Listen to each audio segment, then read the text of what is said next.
નમસ્કાર મિત્રો, અમારા નવા વિડીયોમાં આપ સૌનું હાર્દિક સ્વાગત છે। આજે આપણે વાત કરીશું સાસરિયાની ધમકી બનેલ સત્ય ઘટના પર। શનિવારની અધરાત હતી। પેઢીના માલનો સ્ટોક લેવાતો હતો। મોટા શેઠ ધુઆપુઆ થતા હતા। પોતાની ગેરહાજરીનો લાભ લઈ રવિવાર પાળવાનો નિયમ નાના શેઠે દાખલ કરી દીધો હતો। તેની ખબર પોતે દેશમાંથી પાછા આવ્યા ત્યારે જ મોટા શેઠને પડી હતી। પોતે નાના શેઠને એકાંતે ઘણો ઠપકો આપ્યો હતો, પણ બંને સંપીલા હતા। પેઢીની પ્રતિષ્ઠા સમજતા હતા। મોકાણ તો એ હતી કે નાના શેઠે નોકરોને રજા લેખિત કરી આપી હતી અને મહેતાઓને એક મંડળ કબલ જેવું કરાવી આપ્યું હતું। બધા પર એકાએક હુમલો કરવાને બદલે મહેતાઓ સામે ચાલીને જ રવિવારો પાછા સોંપે ને અમાસનો જ અણજો પાછો માંગી લે તેવો અંજામ લાવવાનો મોટા શેઠનો સંકલ્પ હતો। એટલે તેમણે શનિવારની રાતે કામ ખેંચવાનું આદર્યું હતું। પોતે અંતઃકરણપૂર્વક એવી માન્યતા ધરાવતા હતા કે રવિવારો પાળવાથી નોકરોનું અહિત વધે છે। તેઓ નાહક રઝળપાટ કરી 2-5 રૂપિયા ભાંગી નાખે છે ને પાછું સોમવારે કામમાં ચિત્ત છોડતું નથી। તે પોતાની જાત મહેતાની વાત હતી।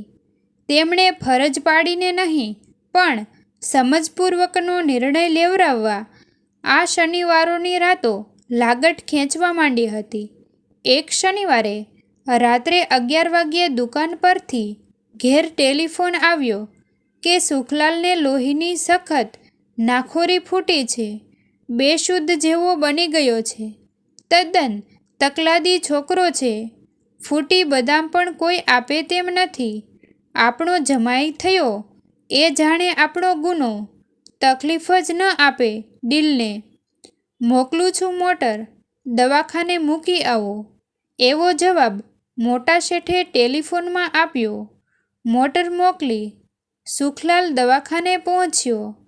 માંદગી લંબાએ ગઈ। જુવાન સુખલાલ નાના શેઠનો જમાઈ હતો। લગ્ન હજુ નહોતા થયા, પણ સગપણ તો બેઉ કુટુંબ સમાન કક્ષા પર હતા।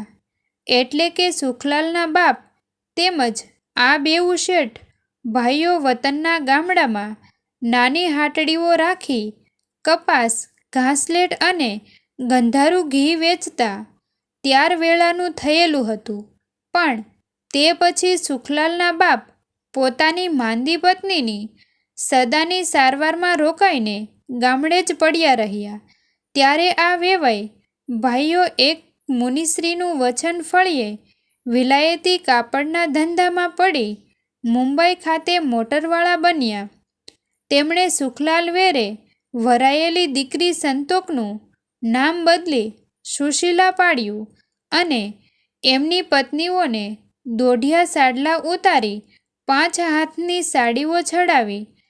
કાપડાના સ્થાન ફૂલેલ બાઈના પોલકાને પછી બ્લાઉઝને આપ્યા ને નાનાની વહુએ તો સને બદલે પ્રત્યેક ઠેકાણે 6 ઉચ્ચાર કરવાનો આગ્રહ રાખી સાચું છે ને બદલે ચાચું છે બોલવાની ભૂલો વધારી અને સંતોકમાંથી સુશીલા બનાવેલી પુત્રીને માટે ઘરે સંગીત, સંસ્કૃત તેમજ અંગ્રેજી એમ 3 વિષયના શિક્ષકો રાખ્યા।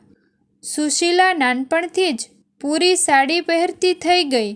પછી તો મૂંઝવણ બસ એક જ રહી હતી, આવી નમણી અને સંસ્કારી પુત્રીનું સગપણ પેલા સુખલાલની સાથે શી રીતે ચાલુ રાખવું। સુખલાલના બાપને ઘણું સમજાવવામાં આવ્યા હતા કે જમાઈને અમારી જોડે મુંબઈ મોકલો, ભણાવીએ ગણાવીએ ને પછી કામે લગાડીએ। સુખલાલના બાપે તો સુખલાલને કહ્યું કે ભાઈ તારું જો સુધરતું હોય તો તું જા, પણ સુખલાલનું મન માનતું નહોતું। માં લાંબી માંદગીમાં પડ્યા હતા। તેની સતત સારવાર એકલો બાપ શી રીતે કરવાનો હતો। નાના ભાંડરુડને કોણ રાંધી ખવડાવવાનું હતું? જેવી તેવી ચાલતી હાટડીને પણ કોણ ચાલુ રાખી શકે તેવું હતું. સુખલાલે પિતાનું કહેવું પણ ન માન્યું. ત્યારે માંદી માએ એક દિવસ સુખલાલને પોતાની પાસે એકાંતે તેડાવીને ખાટલે બેસાડી સમજ આપી હતી કે બીજું તો કાંઈ નહીં ભાઈ, પણ વખત છે ને મોટા આબરૂદાર છે, એટલે મન ઉઠી જાય તો વેવેશાળ ફોક કરે માંડી ને એવું થાય તો અમારું જીવ્યું ઝેર થઈ જાય. માએ સંભાળી આપેલો આ મુદ્દો સુખલાલને માટે નવીન જ માહિતી જેવો બન્યો. વેવિશાળ ફોક કરવાનું કારણ છેલ્લા 5 વર્ષમાં ઊભું થઈ ગયું છે. તેની સુખલાલને શરત જ નહોતી રહી. માએ વાત વધુ સ્પષ્ટ કરી. એક તો ઈશ્વરે એનો દાડો વાળ્યો છે, બીજું કન્યા પાછી ખમા. શહેરમાં હજારો રૂપિયા ખર્ચે ભણતર ભણે છે. જે ત્યાં જઈને આવે છે તે સારા સમાચાર આપે છે કે કન્યા હાડેતી બની છે, ગજુ કરી ગઈ છે, વાને ઉઘડી ગઈ છે. એ બધાય વાના વિચારવા જોવે માડી. તમારો સંસાર બંધાઈ જાય, વચમાં વિઘન ન આવે તો બસ. મારે કાંઈ કોઈની ચાકારી જોતી નથી. તું તારે સુખેથી તારા સસરા રાખે ત્યાં રહીને ભણતર ભણ ને કન્યાના જેવો જ પાવરધો બન. ના, સુખલાલે જીભને તાળવે ફેરવીને બોલવા પ્રયત્ન કર્યો. મને ત્યાં નહીં ગમે. નહીં કેમ ગમે? ને માંદું માતરું મોં મલકાયું. રૂડી વહુ તો ત્યાં હશે એટલે જ નહીં ગમે બા. સુખલાલનો નમણો ચહેરો હસવાને બદલે લેવાઈ ગયો. એની આંખોમાં તે દિવસ પહેલી જ વાર જળજળિયા હતા. એ કહી કે સમજાવી ન શક્યો, પણ એની પાસે ભાષા ભંડોળ હોત તો તેણે કહી નાખ્યું હોત કે સંતોકડીમાંથી સુશીલા બની ચૂકેલી કન્યા મારી લાયકાતનું રોજે રોજ માપ લીધા જ કરશે. મારે તો સતત એને લાયક બનવા માટે જ મહેનત કરવી રહેશે ને હું મૂંઝાઈ જઈશ. તારા મનમાં તું સૂજે એ ઘોડા ઘડતો હોય ભાઈ. માએ મહા મહેનતે કહ્યું. પણ સગપણ તૂટ્યે અમારું જીવ્યું ઝેર થાશે ને પાછળ તારા ભાંડરડાને કોઈ નાળિયેર લેવા કે દેવા નહીં ડોકાય. વળી એવી પદમણી કન્યા આજ 15 વર્ષના વેવિશાળ પછી પારકા ઘરમાં જઈને હિંડોળે હિંચકશે તો એ તારા બાપથી કે મારાથી આ અવસ્થાએ હવે નહીં સહેવાય. મારી આંતરડી આવી કકળી રહી છે માટે હું તને ફરી કહું છું કે જા બાપ.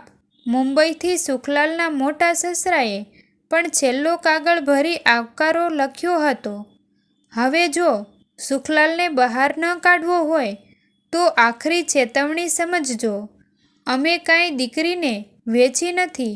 અમારે પેટના છોરુને જાણીબૂજીને કૂવામાં નથી ધકેલવું. સુખલાલે જમાઈ રહેવું હશે તો લાયક બનવું પડશે. અહીં આવીને ભણવું હશે તો ભણાવશું ને ધંધો કરવો હશે તો દુકાનો ક્યાં ઓછી છે.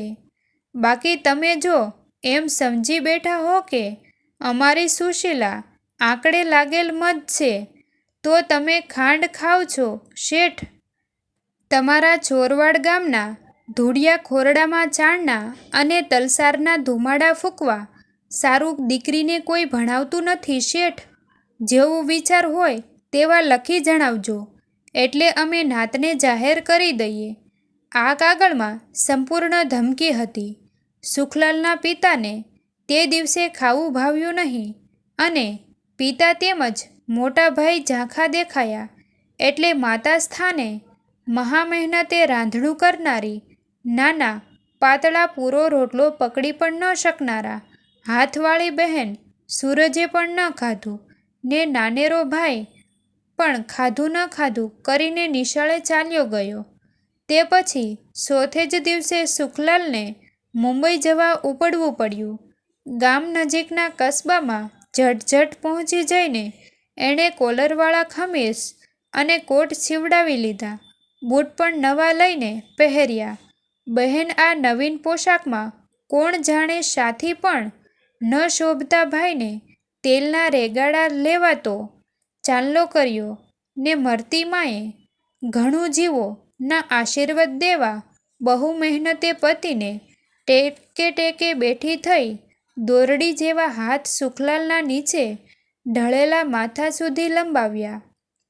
મિત્રો, આવા જ જીવન ઉપયોગી અને જીવનમાં કંઈક આગળ લાવે તેવા વિડીયો તથા નવું શીખવા મળે તેવા હૃદયસ્પર્શી વિડીયો જોવા માટે અને સત્ય ઘટનાઓ જોવા માટે અમારી ચેનલને સબસ્ક્રાઈબ કરો અને લાઈક શેર કરવાનું ભૂલશો નહીં મિત્રો. થેન્ક યુ મિત્રો. મળીએ છીએ એક નવા વિડીયો સાથે. આભાર.